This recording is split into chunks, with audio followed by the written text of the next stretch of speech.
할렐루야. 어느덧 주말이 되었고요. 오늘로 사순절 28일째를 우리가 이제 맞이합니다. 그리고 내일은 4월의 첫 주일입니다. 물론 어제 오늘 본당에서 월삭 새벽 예배로 함께 하였습니다. 이제 이 주일을 보내고 나면 2주 후에 이제 우리는 부활절을 맞이하게 됩니다. 이 기간 동안, 나머지 시간 동안 우리가 더욱더 최선을 다해 날마다 십자가를 묵상하며 좀 더 성숙한 믿음으로 우리 나아갈 수 있기를, 주님께 칭찬받는 그러한 성도들이 되기를, 나 혼자만이 아니라 믿음의 공동체로서 하나님께 영광 돌릴 수 있는 그러나 우리 진목교회로 함께 건강한 교회로 만들어갈 수 있는 성도들 다 될 수 있기를 주님의 이름으로 간절히 축원합니다. 자, 오늘 함께 은혜 받을 말씀은 고린도전서 15장 1에서 11절까지입니다. 그리스도의 부활. 자, 이제 그리스도의 부활에 대한 메시지인데요. 앞으로 5일 동안 집중적으로 부활에 대해서 말씀을 증거하도록 하겠습니다. 그렇습니다. 부활에 대해서 좀 더 구체적으로 증거하는 이 고린도전서 15장, 이 15장을 우리가 부활장이라고 합니다. 고린도전서 15장을 부활장이라고 그래요. 고린도전서 전후서를 통틀어 가지고 이 지금 고린도전서 15장이 가장 깁니다. 그만큼이나 부활은 중요한 부분이에요. 만일 예수 그리스도의 부활이 없었다면, 여러분, 예수님의 십자가 사건 이후 부활이 없었다면 예수님은 단순히 그냥 세상에 있는 수많은 위인들 중에 그저 한 사람에 지나지 않을 것입니다. 그러나 이제껏 죽은 자 가운데에서 부활 사건은 온 인류와 온 종교를 다 통틀어서 오직 예수님밖에 없습니다. 그래서 십자가 그리고 부활 사건, 이 두 가지, 십자가 사건과 이 부활 사건, 이 두 가지는 교회의 존재 이유이기도 합니다. 고린도전서를 통해 앞서 많은 우리가 문제를 다루었죠. 예. 그런데 특별히 고린도전서 15장에 증거된 이 부활에 대한 말씀, 여러분 더욱더 좀 집중해서 들으시기를 바랍니다. 사도 바울은 본 서신에서 고린도 교회 안에 있는 문제들 중에 윤리적인 문제들을 그렇게 먼저 다루었고요. 성령의 은사들과 그리고 부활의 문제들은 교리적인 그러한 또 문제들이었습니다. 자, 이제 15장은 부활의 문제를 다루고 있어요. 사도 바울은 우선 복음에 대해서 언급하면서 복음의 내용인 그리스도의 부활에 대해서 말하고 있습니다. 이 복음이라는 것은 하나님이 세상에 주신 복된 소식입니다. 예수 그리스도를 통하여서 이 세상에 바로 우리를 버리지 아니하시고 구원하셔서 천국 백성으로, 하나님 예비하신 우리 천국으로 인도하신다라는 하나님의 강한 의지, 강한 메시지가 바로 이에 담겨 있죠. 이 기쁜 소식이 그렇습니다. 곧 예수 그리스도라는 사실이에요. 이 복음은 아무리 시대가 흐른다고 하여도요, 시대가 앞으로 더 흐른다는 할지라도 새롭게 만들어질 수 없는, 새롭게 다시 만들어질 수 있는 것이 아닙니다. 진리는 어때요? 변하지 않기 때문입니다. 자, 오늘 본문 2절입니다. 자, 2절 말씀을 우리 같이 한번 읽겠습니다. 너희가 만일 내가 전한 그 말을 굳게 지키고 헛되이 믿지 아니하였으면 그로 말미암아 구원을 받으리라. 아멘. 자, 그렇습니다. 복음이 증거될 때 그저 귀로만 듣고 생각해서 그치면 헛될 뿐이라는 거예요.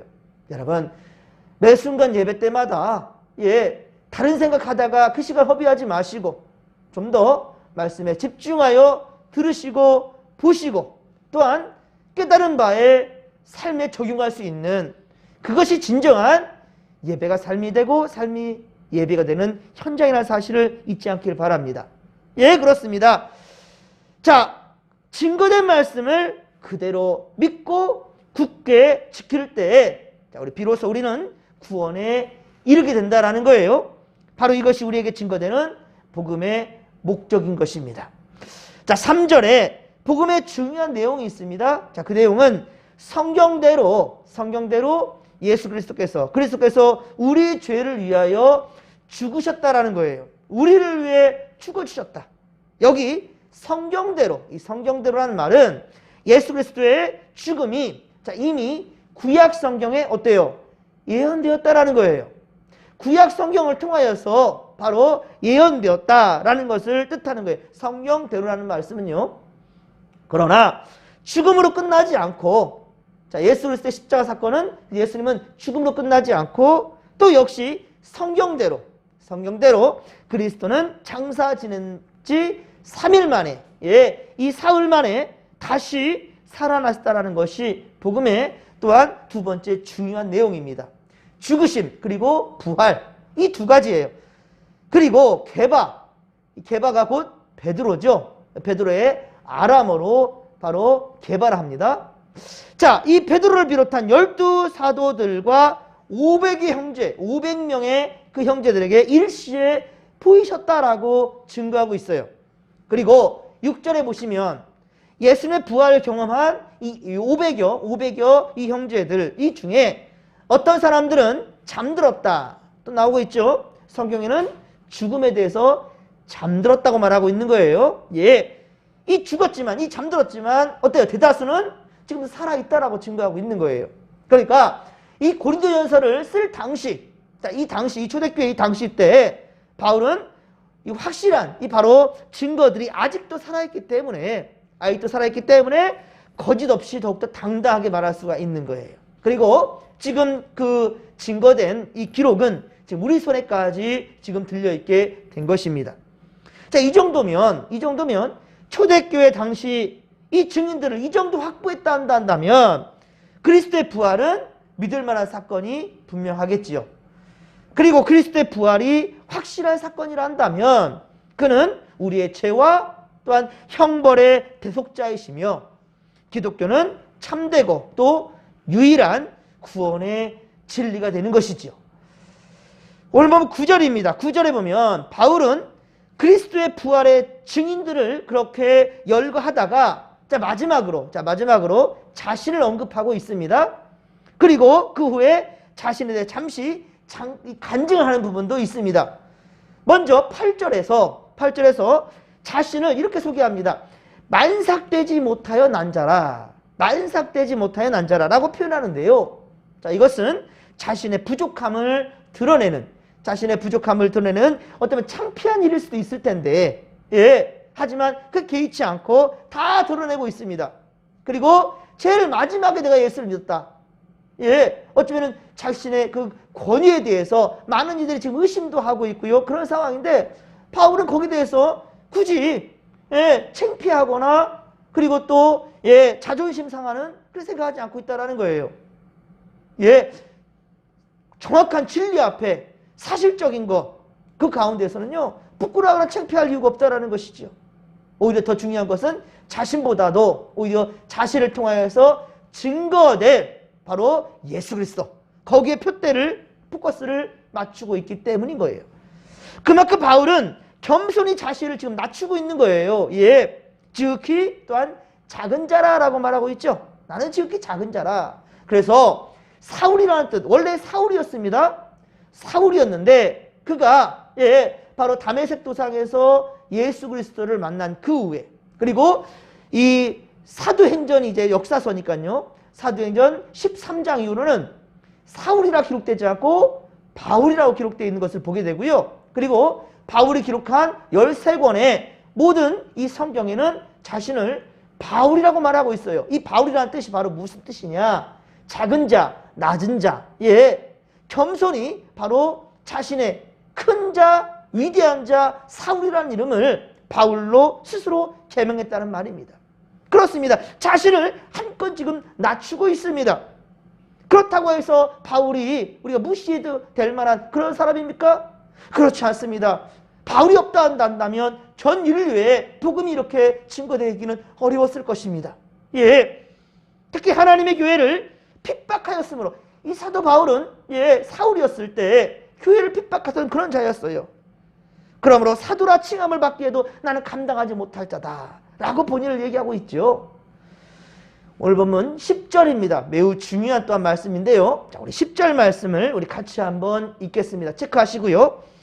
자, 그러나 내가 나된 것은 하나님의 은혜로 된 것이니 내게 주신 그의 은혜가 헛되지 아니하여 내가 모든 사도보다 더 많이 수고하였으나 내가 한 것이 아니요 오직 나와 함께 하신 하나님의 은혜로다. 아멘. 할렐루야. 예, 그렇습니다. 바울은 하나님의 은혜로 말미암아 오늘의 바울이 되었다라고 얘기하고 있어요. 오히려 큰 자였던 사울이 바울 되었던 것에 대해서 오히려 자부심과 긍지를 가지고 있는 거예요. 그리고도 자기를 나타내는 것이 아닙니다. 하나님의 은혜를 노래하고 있습니다. 이것은 바울만의 고백이 아니고 모든 성도들의 고백이 되어야 한다라는 것입니다. 그는 본 서신의 앞부분인 고린도전서 4장 7절, 고린도전서 4장 7절에 내게 있는 것 중에 받지 아니한 것이 무엇이냐? 내가 받았은즉 어찌하여 받지 아니한 것 같이 자랑하느냐? 예, 이렇게 말하고 있습니다. 그렇습니다. 우리가 오늘날 우리가 된 것은, 오늘날 나된 것은 바로 하나님의 은혜라는 거예요. 받았는데 왜 안 받은 것처럼, 예, 어째 받지 아니한 것처럼 그렇게 자신을 드러내고 자랑하려 하느냐는 거예요.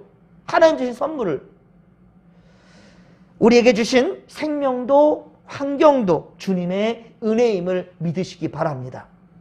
그런데 어찌하여 받지 아니한 것처럼 스스로를 자랑하며 교만할 수 있겠습니까? 바울은 부활하신 예수님을 다메섹으로 향하는 그 길에서 만난 그 후에 오직 복음을 위해 인생 전부를 바쳤다라는 말이에요. 그는 스스로 결혼도 포기한 자입니다. 예, 오직 복음을 위해서, 예, 하나님의 사명에 충성했다는 것이죠. 그러면서 바울은 이 수고가 내가 한 것이 아니다라는 거예요. 오로지 나와 함께 하신 하나님의 은혜라고 그렇게 고백하며 자랑하고 있지 않습니까? 우리도 주를 위해 충성할 수 있는 것은 오직 하나님의 은혜가 있기 때문이라는 사실을 믿으시기 바랍니다. 그러므로 예수 그리스도의 죽음과 부활은 사도들이 증거한 기독교 복음의 바로 핵심적인 내용이라는 거예요. 그런 것처럼 지금 우리가 보내고 있는 이 사순절, 그리고 바로 고난주간과 이 고난 이후의 부활의 기쁨, 이 일로 인하여서 우리는 이제 천국 소망을 가지고 살아가고 있음을 잊어서는 안 될 것입니다. 이제 우리뿐만 아니라 그렇습니다. 이 복음을 받아들여야 할 세상 수많은 사람들, 그 사람들까지 우리가 이 복음을 증거할 사명이 있어요. 이 일을 위해 우리를 택하시고 부르신 바로 하나님을 바라보며, 우리 주님을 바라보며 충성하는 믿음의 성도들이 다 되기를 주님 간절히 축원합니다. 그리고 이러한 믿음으로, 우리 이러한 믿음으로 더 건강한 교회, 그리고 생명 살리는 그런 공동체를 함께 이루어 가십시다. 코로나 사태가 좀처럼 좀 사라지질 못하고 있습니다. 이제 좀 있으면 마스크도 이제 실외에서는 벗게 된다고 하는데요. 코로나가 독감 같다 하지만 실제 이 코로나에 감염돼 버리면 또 여러 가지로 많은 제약이 있고 불편함이 있고, 그런데 무엇보다도 가장 제가 두려운 것은 이 교회 공동체가 무너지지 않을까, 또 예배가 다시금 닫혀지지 않을까, 이런 고민입니다.